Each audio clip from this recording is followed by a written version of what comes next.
पपीता एक ऐसा फल जिसे हम सुपर फ्रूट कहते हैं। लेकिन क्या आप जानते हैं कि कुछ लोगों के लिए यही पपीता जहर की तरह काम कर सकता है? आज हम जानेंगे उन 5 लोगों के बारे में जिन्हें पपीता बिल्कुल नहीं खाना चाहिए। और अगर आप या आपके घर में कोई इस लिस्ट में है तो ये वीडियो जरूर पूरा देखिए। पहला कारण, गर्भवती महिलाएं या एक्सपेक्टेंट मदर्स। देखिए, जब घर में कोई नन्हा मेहमान आने वाला होता है ना, तो हम खाने पीने का बहुत ध्यान रखते हैं। हम अक्सर सोचते हैं कि फल हैं तो हमेशा अच्छे और सुरक्षित ही होंगे, लेकिन गर्भावस्था के दौरान कच्चा या आधा पका पपीता खाना काफी खतरनाक हो सकता है। जो पपीता पूरी तरह से पका नहीं होता, उसमें पपेन और लैटेक्स नाम के तत्व बहुत ज्यादा मात्रा में होते हैं। मेडिकल साइंस के अनुसार ये दोनों चीजें महिलाओं के गर्भाशय यानी यूट्रस में संकुचन या कॉन्ट्रैक्शंस पैदा कर सकती हैं। इसका सीधा सा मतलब ये है कि इससे प्रीमेच्योर लेबर यानी समय से पहले डिलीवरी का खतरा बढ़ जाता है। ज्यादातर डॉक्टर्स यही सलाह देते हैं कि रिस्क क्यों लेना, सेफ्टी के लिए प्रेगनेंसी के दौरान पपीता पूरी तरह से अवॉइड करना ही सबसे बेहतर है। दूसरा, जिन लोगों को दिल की धड़कन की समस्या है यानी हार्ट रिदम डिसऑर्डर्स। हम दिल की सेहत के लिए फल खाते हैं, लेकिन ये एक ऐसी बात है जिसे बहुत कम लोग जानते हैं। पपीते में कुदरती तौर पर साइनोजेनिक कंपाउंड्स होते हैं। जब हमारा शरीर पपीते को पचा रहा होता है तो ये कंपाउंड्स बहुत ही हल्की मात्रा में हाइड्रोजन साइनाइड रिलीज करते हैं। अब आम लोगों के लिए तो ये बिल्कुल हार्मलेस है, शरीर इसे आसानी से हैंडल कर लेता है।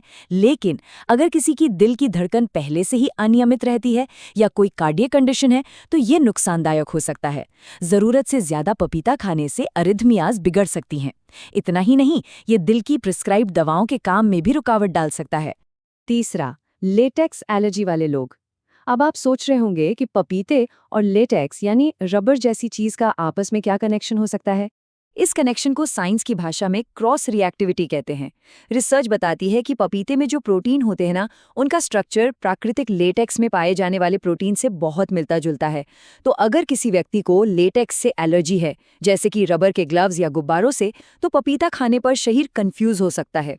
इससे हल्की खुजली या लगातार छींकें आ सकती हैं और कुछ मामलों में सीवियर रेस्पिरेटरी डिस्ट्रेस यानी सांस लेने में भारी तकलीफ भी हो सकती है। लेटेक्स एलर्जी होने पर पपीते से पूरी तरह से दूर रहना ही सेहत के लिए सबसे अच्छा है। चौथा, वो लोग जो हाइपोथायरॉयडिज्म का सामना कर रहे हैं। आज के समय में थायराइड की समस्या बहुत आम हो गई है और हमारी डाइट इसमें बड़ा रोल प्ले करती है।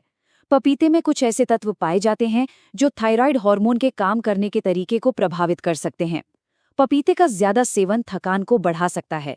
स्लगिश मेटाबॉलिज्म यानी जो पाचन और शरीर की ऊर्जा पहले से ही धीमी है, वो और भी धीमी पड़ सकती है। इसके अलावा सामान्य से ज्यादा ठंड लग सकती है। रोजाना बिना डॉक्टरी सलाह के पपीता खाने से थायराइड मैनेजमेंट का पूरा रूटीन बिगड़ सकता है। पांचवां, किडनी स्टोन का खतरा। जिन लोगों को गुर्दे की पथरी होने की टेंडेंसी है, उन्हें भी काफी सावधान रहने की जरूरत है। हम सब जानते हैं कि पपीते में विटामिन सी भरपूर मात्रा में होता है। वैसे तो विटामिन सी इम्यूनिटी के लिए बहुत अच्छा है, लेकिन नेशनल किडनी फाउंडेशन इसके ज्यादा इस्तेमाल को लेकर चेतावनी देता है। देखिए, ये प्रोसेस 4 स्टेप्स में काम करता है। पहला, जब शरीर में हाई विटामिन सी जाता है तो दूसरा, शरीर उस अतिरिक्त विटामिन को ऑक्सैलेट्स में बदल देता है। तीसरा स्टेप, शरीर के अंदर ये ऑक्सैलेट्स कैल्शियम के साथ जुड़ जाते हैं और अंत में यही जुड़ाव किडनी स्टोन्स यानी पथरी का रूप ले लेता है। अगर पहले कभी पथरी हुई है या परिवार में इसकी हिस्ट्री है तो पपीता थोड़ा मॉनिटर करके ही खाना चाहिए। तो अंत में हमें क्या समझना चाहिए? पपीता बहुत स्वादिष्ट है और उसमें ढेर सारा न्यूट्रिशन है। बस पपीते को एक ऐसे सुपर फ्रूट की तरह मानिए जिसके साथ एक यूजर मैनुअल आता है।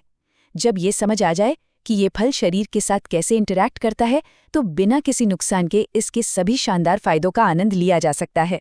हमेशा याद रखिए, एक ही गोल्डन रूल है, मॉडरेशन यानी संतुलित मात्रा।